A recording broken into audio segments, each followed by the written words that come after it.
এই যে আপনারা নিচে একটা শিরোনাম দেখতে পাচ্ছেন, আহত পুলিশ। অথচ বলা হচ্ছে এজাহারে লেখা হচ্ছে শিক্ষার্থীরা ককটেল নিক্ষেপ করেছে বা শিক্ষার্থীদের ককটেলে পুলিশ আহত। অথচ সাউন্ড গ্রেনেডে আহত ৩ পুলিশ।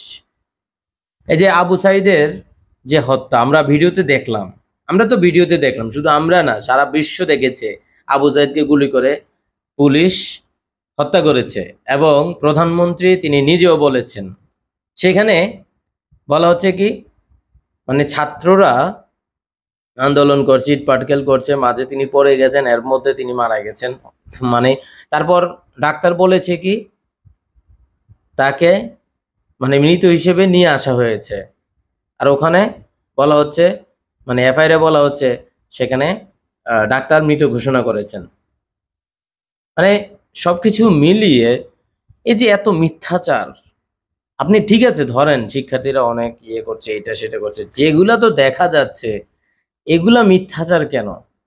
মিথ্যা দিয়ে ছাত্রদের হয়রানি, আটক এগুলা করে কি হচ্ছে? এই যে চলমান আন্দোলন, এটাকে কি থামানো যাচ্ছে? ছাত্ররা কি থেমে যাবে? ইতিহাসে আপনারা কখনো দেখেছেন ছাত্ররা থেমে গেছে? ছাত্রদের বিজয় হয় নাই?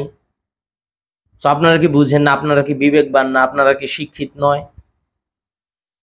আপনারা একটার পর একটা মিথ্যা ঢাকতে আরেকটা মিথ্যা, ওই অনন্ত জলিলের ভাষায় বলতে হয়, একটা মিথ্যাকে ঢাকতে আরেকটা মিথ্যা, মিথ্যাকে মিথ্যা, মিথ্যাকে করতে মিথ্যা, হয় মিথ্যা ওইটারে মিথ্যা, সেটা মিথ্যা, মিথ্যা করতে করতে মিথ্যা। এইরকম কর আর কতদিন ভাই?